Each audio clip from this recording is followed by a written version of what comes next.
एक बार फिर से स्वागत आप सभी का। राजस्थान जीके के इस क्लास में पढ़ेंगे हम महत्वपूर्ण प्रश्नोत्तरी। तो शुरुआत करते हैं। आप सभी का स्वागत है इस मंच पर। फटाफट प्रश्नोत्तरी रहेगी। ये सफलता आपका लक्ष्य नहीं, एक प्रकार की जिद होनी चाहिए और जिद्दी आप बनोगे तो सफलता मिलेगी आपको। पहला प्रश्न देखिए, आज इसमें निम्नलिखित में से कौन सा राज्य राजस्थान के साथ सीमा साझा नहीं करता है।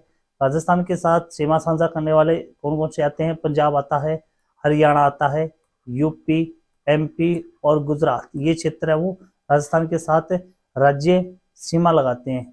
इनके अंदर देखिए आप, महाराष्ट्र इस क्षेत्र है जो राजस्थान के साथ सीमा नहीं लगाता। अगला प्रश्न देखिए, राजस्थान की बांकापट्टी किस समस्या से ग्रसित है? ये बांकापट्टी पाई कहाँ पर जाती है?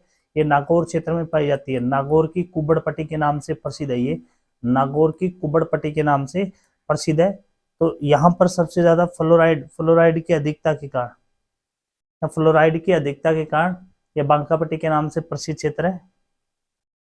अगला प्रश्न देखिए, अरावली की दूसरी सबसे ऊंची चोटी कौन सी है? पहली तो गुरु शिखर है 1722 और दूसरी कौन सी है? शेरगढ़ है 1597 मीटर ऊंची है। ये 1597 मीटर ऊंची है।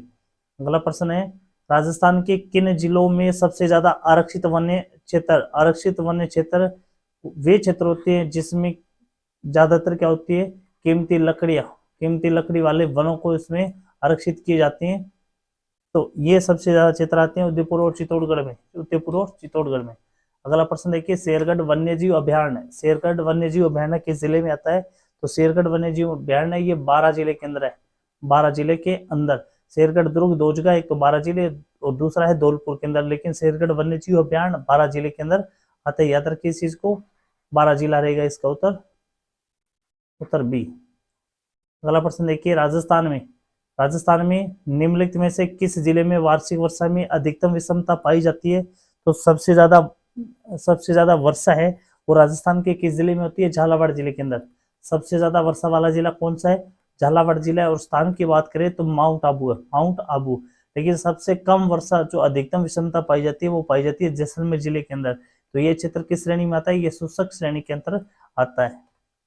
अगला प्रश्न देखिए, टिवार्था एक भूगोलवेता है। टिवार्था ने पूर्वी राजस्थान को किस जलवायु प्रदेश के अंतर्गत रखा है? ये राजस्थान का भौगोलिक क्षेत्र होता है।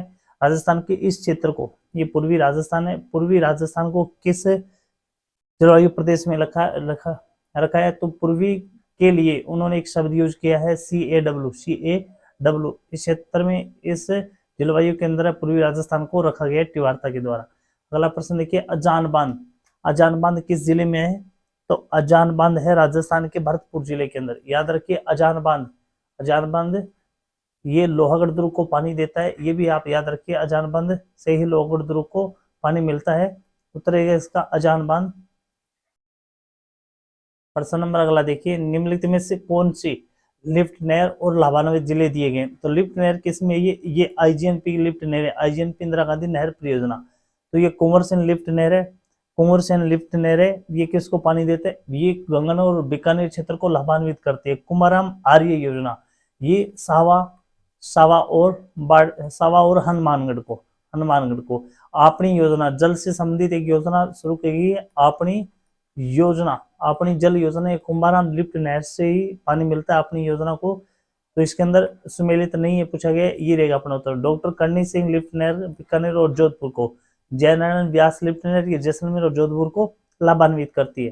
अगला प्रश्न देखिए, कुओं और नलकूपों से सिंचाई करने की दृष्टि से सबसे प्रमुख जिला कौन सा है? कुओं की बात करें और नलकूपों की बात करें तो राजस्थान के अंदर सबसे ज्यादा जो सिंचाई का माध्यम है वो है कुएं व नलकूप। तो इस सिंचाई की दृष्टि से राजस्थान का सबसे प्रमुख जिला कौन सा है कुएं और नलकूपों में? तो जयपुर जिला आता है, जयपुर ग्रामीण जिला। याद रखिए इस चीज को। अगला प्रश्न देखिए, 2011 की जनगणना के अनुसार राजस्थान में नगरीय जनसंख्या का प्रतिशत कितना है? याद रखिए कि 2011 के बाद में अभी तक कोई किसी भी प्रकार की जनगणना नहीं हुई है। 2011 के ही आंकड़े अभी तक चल रहे हैं। अभी 2023 और 2024 में ये जनगणना है वो शुरू होगी एक लंबे समय के अंतराल के बाद, क्योंकि 2021 के अंदर एक वैश्विक महामारी आई थी कोरोना के कारण ये जनगणना नहीं हुई थी। अभी सरकार की मंशा चल रही है 2024 में ये जनगणना शुरू करने की। तो यहाँ पर पूछा गया है 2011 की जनगणना के अनुसार राजस्थान में नगरीय जनसंख्या का प्रतिशत कितना है। तो नगरीय जनसंख्या का प्रतिशत 24.9% लोग है वो कहाँ पर निवास करते हैं, नगरों में निवास करते हैं। अगला प्रश्न देखिए 2011 की जनगणना के अनुसार 2011 की जनगणना के अनुसार राजस्थान में बाल लिंग अनुपात कितना है। बाल लिंग अनुपात की बात करें तो राजस्थान के अंदर 0 से 6 आयु वर्ग के बच्चों का लिंग अनुपात है वो 888 है। अगला प्रश्न देखिए, ये महत्वपूर्ण प्रश्न है, स्टार लगा लीजिए, आपको मिलेगा पशु परिसर की 6 पारियों में से एक पारी के अंदर ये प्रश्न अवश्य मिलेगा कि राजस्थान में 31 मार्च 2023 तक राष्ट्रीय राजमार्गों की कुल लंबाई कितनी थी। तो राष्ट्रीय राजमार्गों की लंबाई थी, इसका उत्तर है 1,लाख है 10,789.72 किलोमीटर, उत्तर है इसका सी। अगला प्रश्न देखो, रातानाडा हवाई अड्डा ये कहां पर आता है। रातानाडा रातानाडा हवाई अड्डा आता है जोधपुर के अंदर। रातानाडा को याद कैसे रखो, जोधपुर को सूर्य नगरी के नाम से जाना जाता है। सूर्य के आते ही रात है वो छिप जाती है, तो रातानाडा ये हवाई अड्डा कहां पर है, जोधपुर के अंदर। अगला प्रश्न देखिए, निम्न सभी राजस्थान की रबी की तिलहन फसल है सिवाय किसके, सिवाय रबी की सभी तिलहन फसल है। तो राजस्थान के अंदर जो मूंगफली की फसल है ये तिलहन फसल के अंतर्गत नहीं आती। अगला प्रश्न देखिए, नाथरा की पाल क्वेश्चन है ये, नाथरा की पाल खान किस जिले के अंदर अवस्थित है। तो नाथरा की पाल है ये उदयपुर जिले के अंदर स्थित है।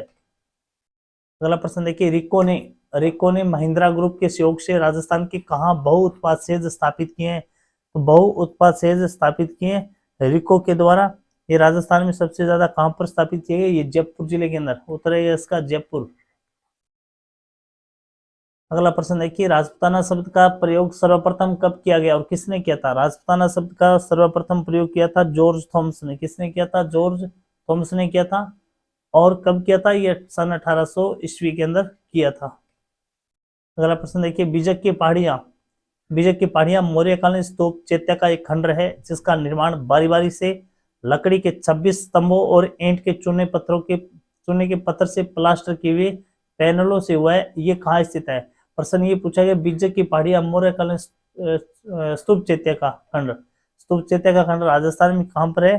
तो यह विराट के अंदर, उत्तर है इसका ये विराट के अंदर, विराट। अगला प्रश्न देखिए, अजमेर शहर का संस्थापक कौन है, किसने बसाया था अजमेर। तो अजयराज चौहान के द्वारा अजमेर की स्थापना की गई थी।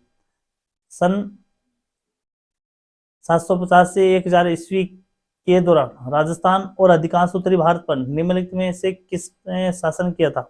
कौन से शासक थे जिन्होंने सन 700 से 1000 ईस्वी तक। तो प्रतिहार शासक थे। इसमें कौन थे, प्रतिहार शासकों ने उत्तर भारत पर प्रतिहार शासकों का अधिकार था। अगला प्रश्न देखिए, जयसिंह द्वितीय ने निम्न में से किस एक वेधशाला, जयसिंह सेकंड जो जयपुर के शासक थे उन्होंने 5 वेधशाला बनाई थी, उनमें से किस जगह पर वेधशाला नहीं बनाएगी। तो ऑप्शन के आधार पर आपको बताना है। तो यहाँ पर देखिए आप, आगरा के अंदर उन्होंने वेधशाला का निर्माण नहीं करवाया था, उतरेगा इसका भी आगरा। राजस्थान में 1857 में पहला विद्रोह कब और कहां पर हुआ था। तो 1857 की क्रांति की शुरुआत राजस्थान के नसीराबाद छावनी से मानी जाती है और कब 28 मई 1857 को मानी जाती है, उत्तर है इसका ए। अगला प्रश्न देखिए, निम्नलिखित में से कौन सी घटना को महात्मा गांधी ने डायर के कृत्य से दुगनी विभत्स कांड बताया, यानी दूसरा जलियांवाला बाग हत्याकांड। महात्मा गांधी ने किस घटना को कहा है। तो ये अलवर में घटना हुई थी, नीमूचाणा की घटना मई 1925 को। वो इतना भयंकर था कि महात्मा गांधी ने उसे बताया कि जिस प्रकार से डायर ने अपने कृत्य से दुगनी विस्कांड, डायर जो जलियांवाला बाग हत्याकांड का प्रमुख जनरल था उसके द्वारा गोलियां चलवाई गई थी, उसी प्रकार ये कांड नीमूचाणा के अंदर हुआ था। अगला प्रश्न देखिए, किस समाचार पत्र के माध्यम से विजय सिंह पथिक ने बिजोलिया किसान आंदोलन को भारत में चर्चित बना दिया। तो राजस्थान के अंदर किसान आंदोलन के जनक माने जाते हैं कौन, विजय सिंह पथिक। विजय सिंह पथिक का मूल नाम क्या था, भूप सिंह। विजय सिंह पथिक का मूल नाम क्या था, भूप सिंह था, भूप सिंह। तो कौन सा बिजोलिया किसान आंदोलन को भारत में चर्चित बनाया, किस अखबार के माध्यम से बनाया था।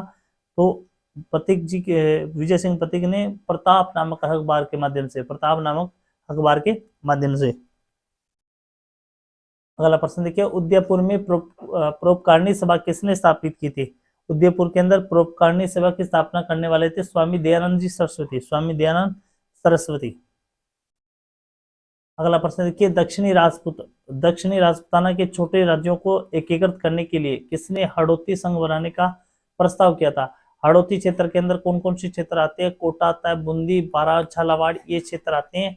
तो हड़ौती संघ बनाने का प्रस्ताव किसने रखा था? ये रखा था कोटा के शासक थे महाराव भीम सिंह, महाराव भीम सिंह।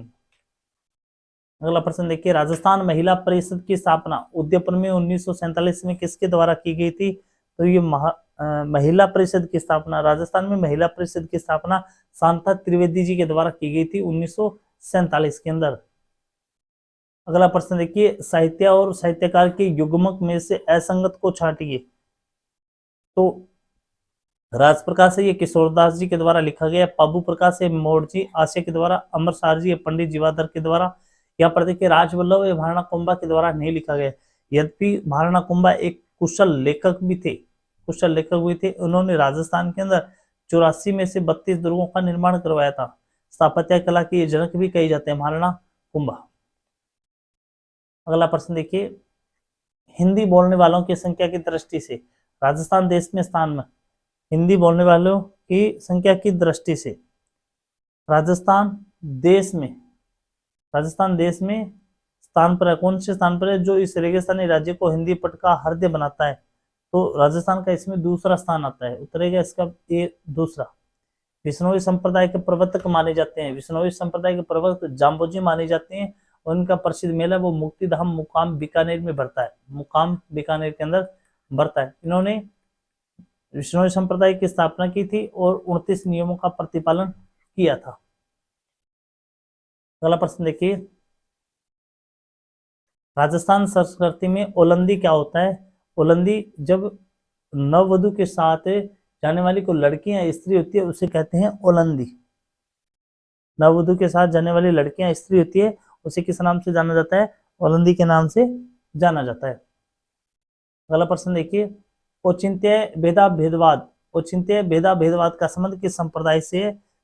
औचित्य भेदा भेद का संबंध किस संप्रदाय से है? तो ये चैतन्य संप्रदाय से है। प्रश्न नंबर अगला देखिए, शीशफुल नामक आभूषण, शीशफुल नामक आभूषण शरीर के किस अंग में पहना जाता है? तो शीशफुल कहां पर पहना जाता है? ये सिर में पहना जाता है। अगला प्रश्न है कि राजस्थान मूल के प्रख्यात शास्त्रीय वादक रामनारायण और सुल्तान खां का संबंध किस वाद्य यंत्र से है? इन दोनों का जो संबंध है कौन से वाद्य यंत्र से है? तो ये सारंगी वाद्य यंत्र से इनका संबंध है। अगला प्रश्न, रावण हत्या क्या है? रावण हत्या क्या है? तो एक प्रकार का ये वाद्य यंत्र होता है ये, और ये किसके द्वारा? भोंपा जी के द्वारा, भोंपो के द्वारा ये बजाया जाता है। अलवर क्षेत्र की लोक देवी के रूप में किसे मान्यता प्राप्त है? अलवर की लोक देवी किसे कहा जाता है? तो जिलानी माता को अलवर की लोक देवी के रूप में माना जाता है। प्रश्न नंबर अगला देखिए, गोगा जी के गुरु कौन थे? तो सामान्य सा प्रश्न है। गोगा जी का मेला उत्तर भारत का सबसे बड़ा मेला होता है, उत्तर भारत का सबसे बड़ा मेला होता है। गोगा जी ने गायों को बचाने के लिए महमूद गजनवी के साथ लड़ते हुए अपने प्राणों की आहुति दी थी। और इनका मेला भरता है भाद्रपद एकम से, और भाद्रपद के महीने में लगता है, पूरे भाद्रपद के माह में। ये उत्तर भारत का सबसे बड़ा मेला होता है। इनके गुरु थे गोरखनाथ जी। विनेश्वर मेले का आयोजन किस दिन किया जाता है? विनेश्वर धाम डूंगरपुर में ये मेला कब आयोजित किया जाता है? ये माघ पूर्णिमा को किया जाता है। इसे आदिवासियों का कुंभ कहा जाता है। माघ पूर्णिमा को ये मेला होता है, विशाल मेला होता है ये दक्षिणी राजस्थान का। अगला प्रश्न देखिए, किस समर्ति में तिलवाड़ा पशु मेला आयोजित किया जाता है? तो तिलवाड़ा पशु मेला ये कहां पर होता है? ये बालोतरा जिले के अंदर। वर्तमान में जो जिला अलग बना है बाड़मेर से, बालोतरा जिला, वहां पर तिलवाड़ा पशु मेला का आयोजन किया जाता है। और किसकी याद में? ये मल्लीनाथ एक बाड़मेर रियासत के शासक रहे और कालांतर में उसे एक लौ देवता के रूप में पूजा जाता है। तो मल्लीनाथ जी की याद में ये पशु मेला है लगाया जाता है। अगला प्रश्न देखिए, भीलों द्वारा लड़की के विवाह के समय घर की दीवार पर बनाए जाने वाले देवी के चित्र को क्या कहा जाता है? पुराने कच्चे घरों के बाहर विवाह के समय भीलों के द्वारा विवाह के समय पर दीवार पर जो चित्र बनाए जाते हैं उन्हें किस नाम से जाना जाता है? तो वो चित्र होती है भराड़ी देवी की चित्र होते हैं, भराड़ी देवी की चित्र। अगला प्रश्न देखिए, बलू पोट्री जयपुर से संबंधित है। बलू पोट्री और ब्लैक पोट्री का संबंध कौन सी जिले से? कमेंट में आप बता सकते हो अगर अगर आपको आता है तो। बलू पोट्री का संबंध जयपुर से, तो ब्लैक पोट्री कोटा की प्रसिद्ध है। जयपुर से संबंधित शिल्पकार कौन है? बलू पोट्री के प्रसिद्ध जो चित्रकार हुए हैं वो है राजेश जी गोदा, राजेश जी गोदा। अगला प्रश्न, झालरापाटन झालावाड़ के अंदर झालरापाटन में नवलखा दुर्ग की नींव किसने रखी थी? नवलखा दुर्ग की नींव रखी थी पृथ्वी सिंह ने, पृथ्वी सिंह के ने। झालावाड़ के अंदर एक अन्य दुर्ग भी है, कौन सा है? वो है गागरोन दुर्ग, गागरोन दुर्ग, जिसमें बोलने वाले तोते पाए जाते हैं। अगला प्रश्न देखिए, राजस्थान का निम्नलिखित में से कौन सा किला राठौड़ राजपूत द्वारा रावजोधा द्वारा बनवाया गया था? रावजोधा ने किस दुर्ग का निर्माण करवाया था? सामान्य सा प्रश्न है। और कहां पर निर्माण करवाया था? ये मारवाड़ रियासत के शासक थे मेहरानगढ़, जिसे मयूर ध्वज के नाम से भी जाना जाता है, मयूर ध्वज के नाम से भी इनको जाना जाता है। जोधपुर में रावजोधा के द्वारा ये दुर्ग का निर्माण करवाया गया। मेवाड़ नरेश, राणा अमर सिंह और राणा कर्ण सिंह की छतरियां स्मारक कहां पर स्थित है? अमर सिंह और कर्ण सिंह की छतरियां कहां पर है? तो ये आहड़ के अंदर है, उदयपुर में, आहड़ उदयपुर के अंदर। अगला प्रश्न है, राजस्थान के तेबारी गांव में त्रिमुख बावड़ी का निर्माण किसने करवाया था? तेबारी गांव में त्रिमुख बावड़ी का निर्माण करवाया था रानी रामरस दे ने। बिंदोरी कहाँ का प्रमुख लोक नृत्य है? बिंदोरी का संबंध विवाह से माना जाता है। नहीं, बिंदोरी का प्रमुख क्षेत्र कौन सा है? तो बिंदोरी सबसे ज्यादा प्रसिद्ध है वो झालावाड़ क्षेत्र के। इंपोर्टेंट प्रश्न है, स्टार लगा लीजिए, आपको जरूर मिलेगा ये प्रश्न। जैसलमेर मरुत्सव महोत्सव वर्ष के निम्नलिखित में से किस महीने में आयोजित किया जाता है? तो ये मरुत्सव महोत्सव होता है, ये फरवरी माह में आयोजित किया जाता है। राजस्थान का कौन सा शहर कर्क रेखा के सबसे निकट स्थित है? राजस्थान का ऐसा कौन सा शहर है जो कर्क रेखा के बिल्कुल निकट से होकर के गुजरता है? तो याद रखिए, राजस्थान में कर्क रेखा वो दो जिलों से होकर के गुजरती है, डूंगरपुर और बांसवाड़ा के अंदर। जो सबसे निकट क्षेत्र आता है वो बांसवाड़ा का आता है। डूंगरपुर का एक चीकली गांव है, चीकली गांव में से होकर के गुजरती है। और बांसवाड़ा की कौन सी तहसील माने? तो कुशलगढ़ तहसील के बीचों बीच से कर्क रेखा गुजरती है, ये काल्पनिक रेखा है। लूणी बेसिन राजस्थान के किस विस्तृत भू आकृति विभाग का एक भाग है? लूणी बेसिन है ये, इसे कहा जाता है मीठी व खारी नदी, क्योंकि ये नदी ये नागपाड़ से निकल के, अजमेर के नागपाड़ से निकल के और ये जाती है कौन से क्षेत्र? पश्चिमी क्षेत्र की ओर जाकर के ये विलुप्त हो जाती है, लगभग तो ये विलुप्त हो ही जाती है। बालोतरा तक इसका पानी मीठा रहता है, उसके बाद में इसके पानी के अंदर लवणता की मात्रा अधिक हो जाती है, तो ये नदी खारी हो जाती है। ये सबसे ज्यादा कहां पर? पश्चिमी राजस्थान के अंदर। अगला प्रश्न देखिए, अरावली की निम्नलिखित पर्वत चोटियों को उनकी ऊंचाई के आरोही क्रम में व्यवस्थित कीजिए। यहाँ पर देखिए, रघुनाथगढ़ के बाद में कुंभलगढ़, उसके बाद अचलगढ़ और उसके बाद में जरगा की चोटियां आती है। प्रश्न नंबर अगला देखिए, निम्नलिखित वृक्षों में से कौन सा वृक्ष राजस्थान में गोंद के लिए सबसे अच्छा स्रोत है? गोंद के लिए जो वृक्ष है लगाए जाते हैं वो सालर वृक्ष होते हैं। सालर वृक्ष का गोंद है वो सबसे उच्च श्रेणी का माना जाता है। राजस्थान में दक्षिण पश्चिमी से उत्तर पूर्व इस दिशा की ओर जलवायु विभाजन के रूप में कार्य करता है। कौन करता है? तो राजस्थान के मध्य कौन सी पहाड़ी पाई जाती है? अरावली पहाड़ी है, वो राजस्थान का ये जो मानसून जो अरब सागर की खाड़ी से आता है उसको दो भागों में बांटता है। यही कारण होता है, अरावली के समांतर होने के कारण जलवायु है ये, अरावली के समांतर होने के कारण राजस्थान में कम वर्षा होती है। निम्न में से भारत का सबसे शुष्क स्थान कौन सा है? सबसे शुष्क स्थान की बात करें तो भारत का सबसे शुष्क स्थान है जैसलमेर। लूणी नदी का जल उद्गम से लेकर किस स्थान तक मीठा रहता है और उसके बाद खारा हो जाता है? तो बालोतरा तक इसका पानी मीठा रहता है और उसके बाद में इसके पानी में लवणीयता आ जाती है, ये खारा होने लगता है। अगला प्रश्न, निम्नलिखित में से किस बांध को मारवाड़ का अमृत सरोवर कहा जाता है? मारवाड़ का अमृत सरोवर कहा जाता है ज्वाई बांध को। ये ज्वाई नदी पर बना हुआ है। ज्वाई नदी पाली की गोरिया पहाड़ी से निकलती है, गोरिया पहाड़ी से निकलती है। अगला प्रश्न,